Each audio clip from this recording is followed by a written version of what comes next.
Hey, I'm Kaomi from TPT. I'm Mariah. Miranda and Mariah Deschamps are used to being outliers. Not only are the sisters identical twins, Who's older? I am by 12 minutes.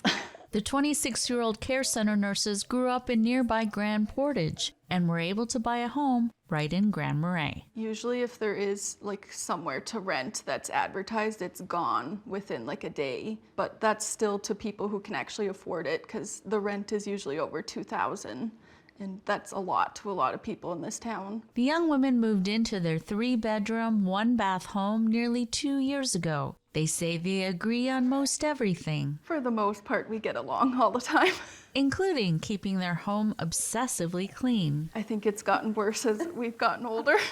Their brand new home and million-dollar view of Lake Superior cost them $300,000. Their monthly mortgage payment is just over $2,000 a month, which they split. They saved for a down payment by socking away their paychecks and living at home with their parents. They consider themselves lucky. A lot of people aren't able to stay here because there's nowhere to live. And to afford a house, like especially a brand new one, you'd have to probably get like at least 2 jobs. We have a lot of open positions in several different departments, but if we get travel, like CNAs or nurses, they like want to extend, but they have nowhere to stay, like nowhere to rent. Housing in Grand Marais has been in short supply for decades. A lot of people, if you don't want to know an answer, you don't ask us questions. That's kind of how we're known, because you're going to hear it. When sisters Anna and Sarah Hamilton moved here decades ago, they paid $200 a month for a cabin on the Gunflint Trail. How lucky were we?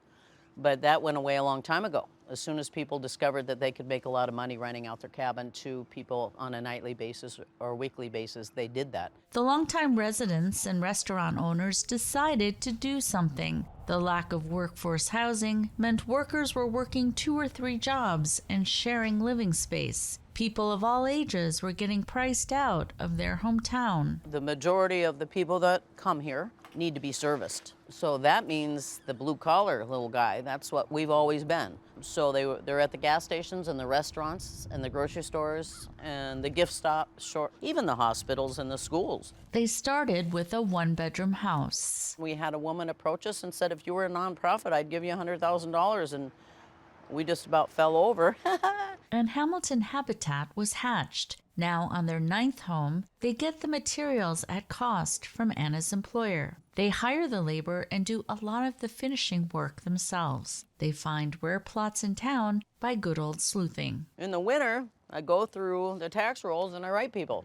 If there's a lot of, some land not built on, and I just ask them if they're interested in selling. And the last 2 homes we did last year, that's how I got that lot.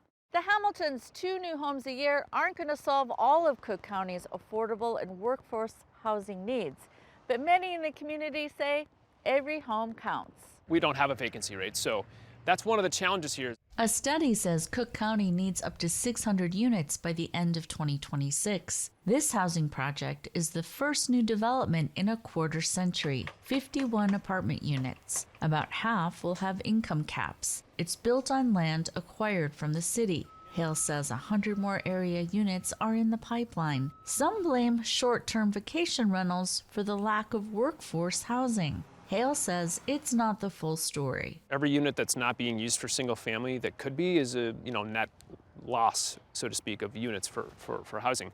However, it's actually about, give or take, 10-15% of the number of houses that are actually seasonal or second homes. So in other words, there's like 2,500 plus seasonal properties that could be potentially full-time homes. By comparison, the county says there are 365 short-term rental properties, excluding Grand Marais. Sarah Hamilton owns and manages Trail Center, a fixture on the Gunflint Trail. She also has a nonprofit called One Spirit. It mentors Lakota young people from the Pine Ridge Reservation in South Dakota. We just purchased with donations, a food truck for the kids I have working here now.